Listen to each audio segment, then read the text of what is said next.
श्रीसूर्याय नमः। अथ श्रीसूर्यकवचम्। श्रीसूर्य उवाच शाम्ब शाम्ब महाबाहो शृणु मे कवचं शुभम्। त्रैलोक्यमङ्गलं नाम कवचं परमाद्भुतम्। यज्ञात्वा मन्त्रवित् सम्यक् फलं प्राप्नोति निश्चितम्। यद्धृत्वा च महादेवो गणानामधिपो भवत्। पठनाद्धारणाद्विष्णुः सर्वेशोपालकः सदा। एवमिन्द्रादयः सर्वे सर्वैश्वर्यमवाप्नुः। कवचस्य ऋषिर्ब्रह्मा छन्दोनुष्टुपुदाहृतम्। श्रीसूर्यो देवता चात्र सर्वदेव नमस्कृतः। यशः आरोग्यमोक्षेषु विनियोगः प्रकीर्तितः। प्रणवो मे शिरः पातु घृणिर्मे पातु भालकम्।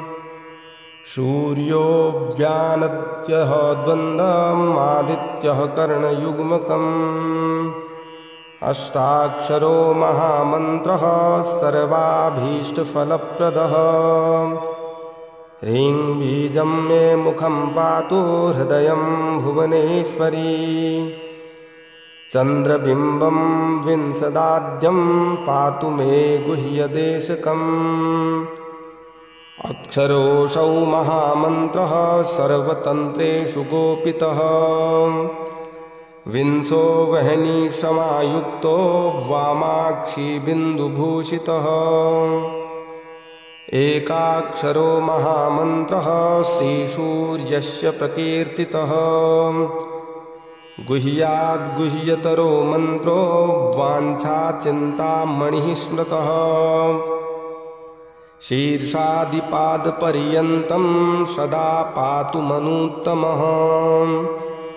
इति ते कथितं दिव्यं त्रिषु लोकेषु दुर्लभम्। श्रीपदं कान्तिदं नित्यं धनारोग्यं विवर्धनम्। कुष्ठादिरोगशमनं महाव्याधिविनाशनम्। त्रिसन्ध्यं यः पठेन्नित्यं रोगी बलवान् भवेत्। बहुना किमिहोक्तेन यद्यन्मनसि वर्तते। तत्तत्सर्वं भवेत् तस्य कवचस्य च धारणात्। भूतप्रेतपिशाचाश्च यक्षगन्धर्वराक्षसाः। ब्रह्मराक्षसवेताला न दृष्टुमपि तं क्षमाः। दूरादेव पलायन्ते तस्य संकीर्तनादपि। भूर्जपत्रे समालिख्य रोचना गुरुकङ्कुमैः। रविवारे च संक्रान्त्यां सप्तम्यां च विशेषतः। धारयेत् साधकः श्रेष्ठः श्रीसूर्यस्य प्रियो भवेत्। त्रिलोहमध्यवर्गं कृत्वा धारयेत् दक्षिणे करे। शिखायामथवा कण्ठे सोऽपि सूर्यो न संशयः। इति ते कथितं शाम्ब त्रैलोक्यमङ्गलाभिदम्। कवचं दुर्लभं लोके तव स्नेहात् प्रकाशितम्। अज्ञात्वा कवचं दिव्यं यो जपेत् सूर्यमुत्तमम्। सिद्धिर्न जायते तस्य कल्पकोटिशतैरपि। इति श्रीब्रह्मयामले त्रैलोक्यमङ्गलं नाम सूर्यकवचं सम्पूर्णम्। शाम्ब शाम्ब महाबाहो शृणु मे कवचं शुभम्। त्रैलोक्यमङ्गलं नाम कवचं परमाद्भुतम्।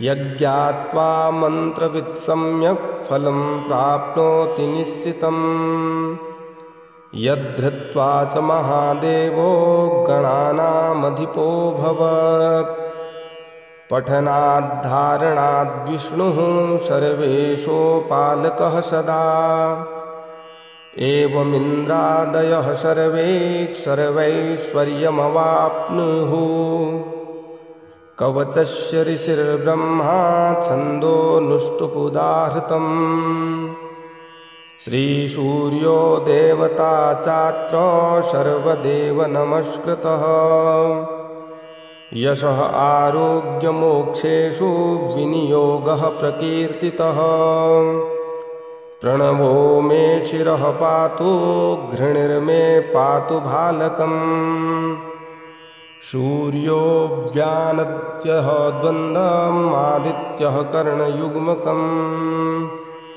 अष्टाक्षरो महामन्त्रः सर्वाभीष्टफलप्रदः ह्रीं बीजं मे मुखं पातु हृदयं भुवनेश्वरी चन्द्रबिम्बं विंशदाद्यं पातु मे गुह्यदेशकम् अक्षरोऽसौ महामन्त्रः सर्वतन्त्रेषु गोपितः विंशो वह्नि समायुक्तो वामाक्षी बिन्दुभूषितः एकाक्षरो महामन्त्रः श्रीसूर्यस्य प्रकीर्तितः गुह्याद्गुह्यतरो मन्त्रो वाञ्छाचिन्तामणिः स्मृतः शीर्षादिपादपर्यन्तं सदा पातु मनुत्तमः इति ते कथितं दिव्यं त्रिषु लोकेषु दुर्लभम् श्रीपदं कान्तिदं नित्यं धनारोग्यं विवर्धनम् कुष्ठादिरोगशमनं महाव्याधिविनाशनम् त्रिसन्ध्यं यः पठेन्नित्यं रोगी बलवान् भवेत् बहुना किमिहोक्तेन यद्यन्मनसि वर्तते तत्तत्सर्वं भवेत् तस्य कवचस्य च धारणात् भूतप्रेतपिशाचाश्च यक्षगन्धर्वराक्षसाः ब्रह्मराक्षसवेताला न दृष्टुमपि तं क्षमाः दूरादेव पलायन्ते तस्य संकीर्तनादपि भूर्जपत्रे समालिख्य रोचना गुरुकङ्कुमैः रविवारे च संक्रान्त्यां सप्तम्यां च विशेषतः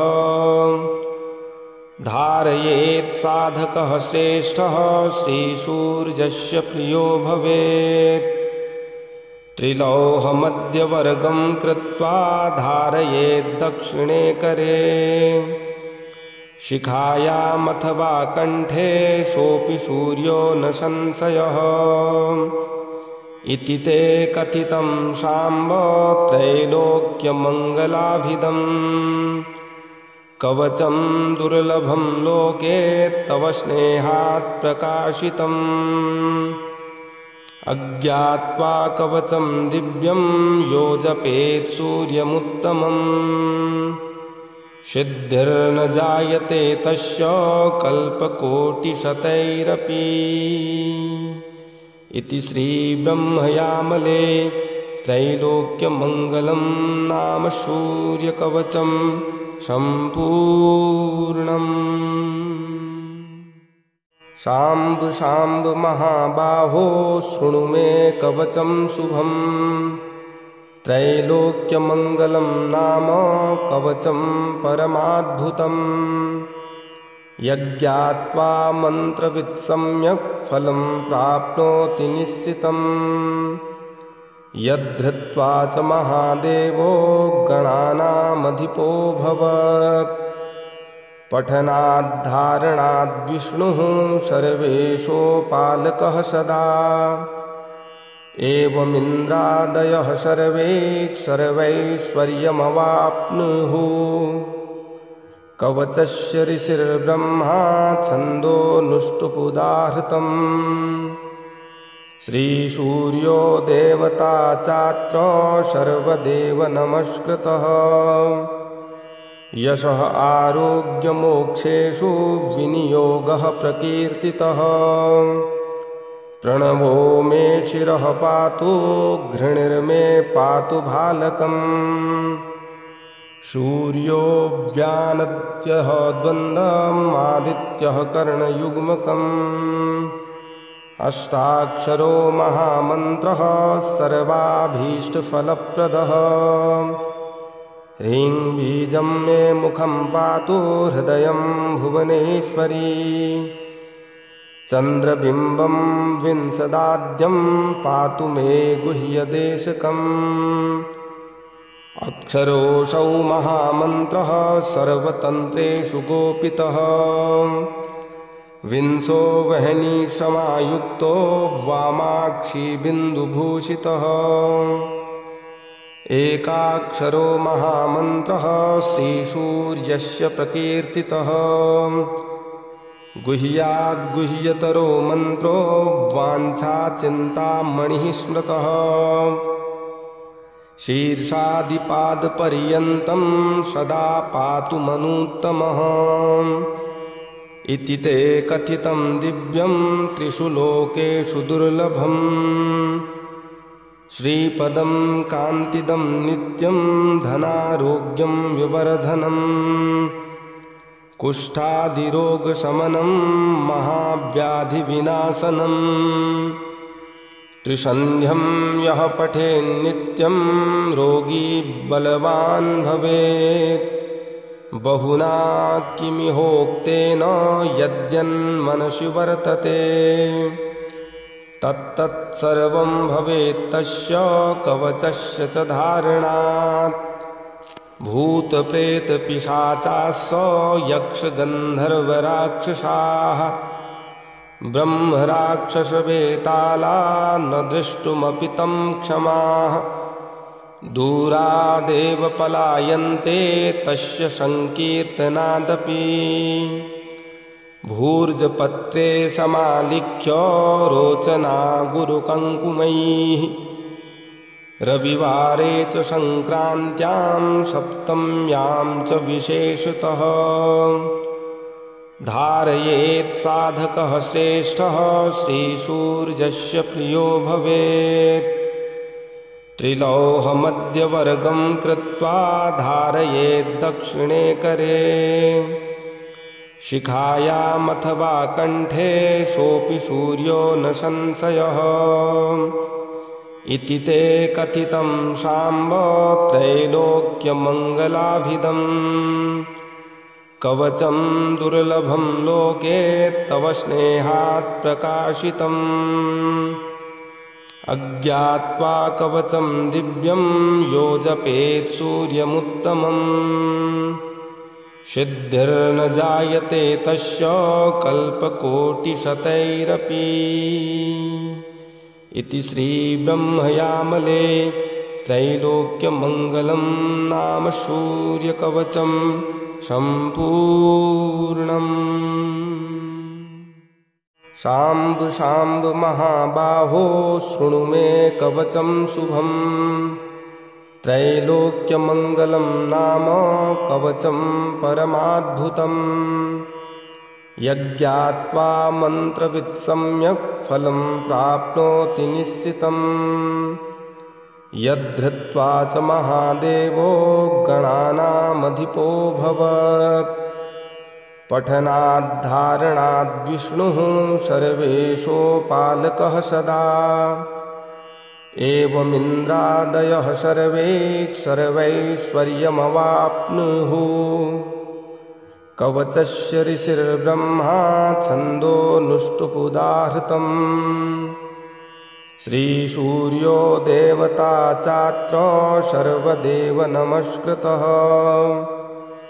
यशः आरोग्यमोक्षेषु विनियोगः प्रकीर्तितः प्रणवो मे शिरः पातु घृणिर्मे पातु भालकम् सूर्यो व्यानद्यः द्वन्द्वमादित्यः कर्णयुग्मकम् अष्टाक्षरो महामन्त्रः सर्वाभीष्टफलप्रदः ह्रीं बीजं मे मुखं पातु हृदयं भुवनेश्वरी चन्द्रबिम्बं विंशदाद्यं पातु मे गुह्यदेशकम् अक्षरोऽसौ महामन्त्रः सर्वतन्त्रेषु गोपितः विंशो वह्नि समायुक्तो वामाक्षी बिन्दुभूषितः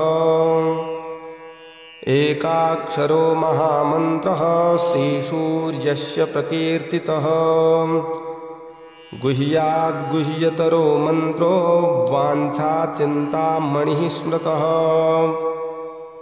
शीर्षादिपादपर्यन्तं सदा पातु मनुत्तमः इति ते कथितं दिव्यं त्रिषु लोकेषु दुर्लभम् श्रीपदं कान्तिदं नित्यं धनारोग्यं विवर्धनम् कुष्ठादिरोगशमनं महाव्याधिविनाशनम् त्रिसन्ध्यं यः पठेन्नित्यं रोगी बलवान् भवेत् बहुना किमिहोक्तेन यद्यन्मनसि वर्तते तत्तत्सर्वं भवेत् तस्य कवचस्य च धारणात् भूतप्रेतपिशाचाश्च यक्षगन्धर्वराक्षसाः ब्रह्मराक्षसवेताला न दृष्टुमपि तं क्षमाः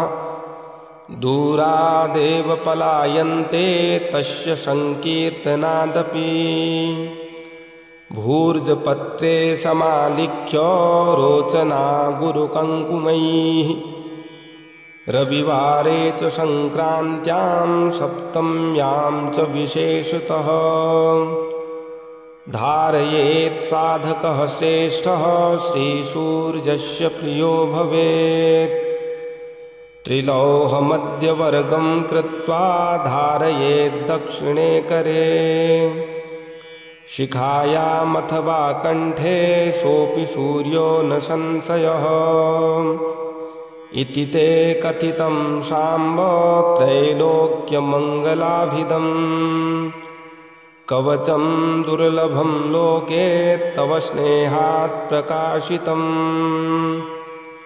अज्ञात्वा कवचं दिव्यं यो जपेत् सूर्यमुत्तमम् सिद्धिर्न जायते तस्य कल्पकोटिशतैरपि